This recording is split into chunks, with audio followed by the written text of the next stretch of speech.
So you mentioned that we should maybe turn to the concept of mind, and because very much related to this is the idea that we can understand the mind as emerging out of the life process, right? So there's the mainstream understanding in well, the mainstream perspective, I would say, in psychology and neuroscience, is of the brain as a computer that deals with symbols and representations of a pre-existing world that exists outside of us.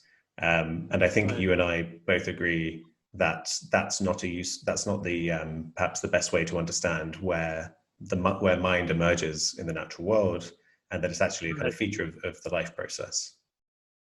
Yeah, and this to me is maybe the biggest discovery of the whole systemic understanding of the life. I shouldn't say the biggest discovery, but it's the most radical discovery, also philosophically speaking, because it leads to a radically new concept of mind and consciousness.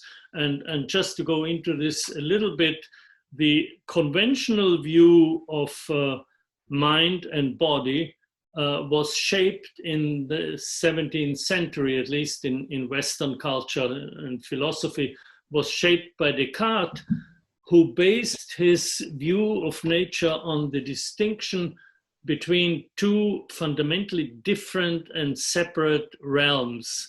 That of mind, which he called the thinking thing, res cogitans in Latin, and that of matter, the extended thing, res extensa.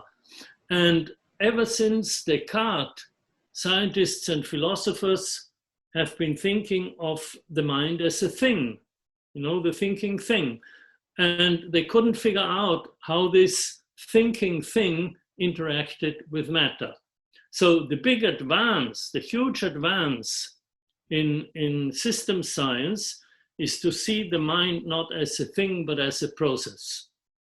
And Maturana and Varela, to begin with Bateson, and then Maturana and Varela created a theory which is now known as the Santiago theory of cognition, cognition being the process of knowing, where they say the process of knowing and the process of life are one and the same, so that cognition is the continual self-generation of living networks. That process of self-generation is a cognitive process, and this responds to environmental disturbances from the environment, which I talked about before.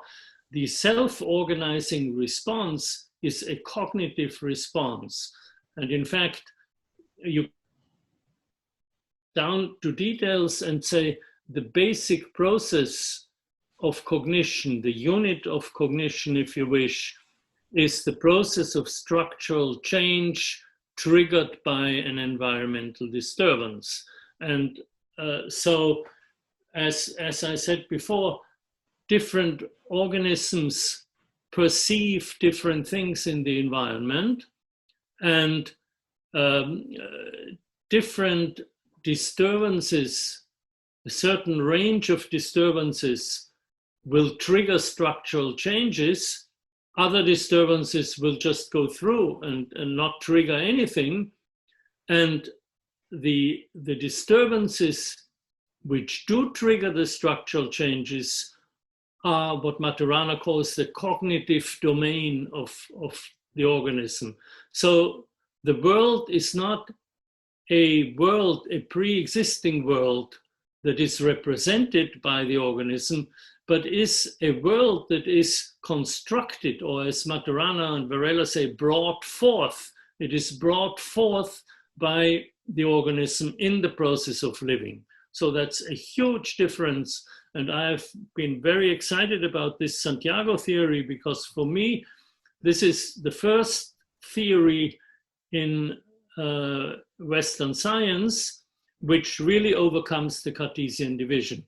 So mind and matter are no longer different realms, but are different aspects of the same phenomenon of life.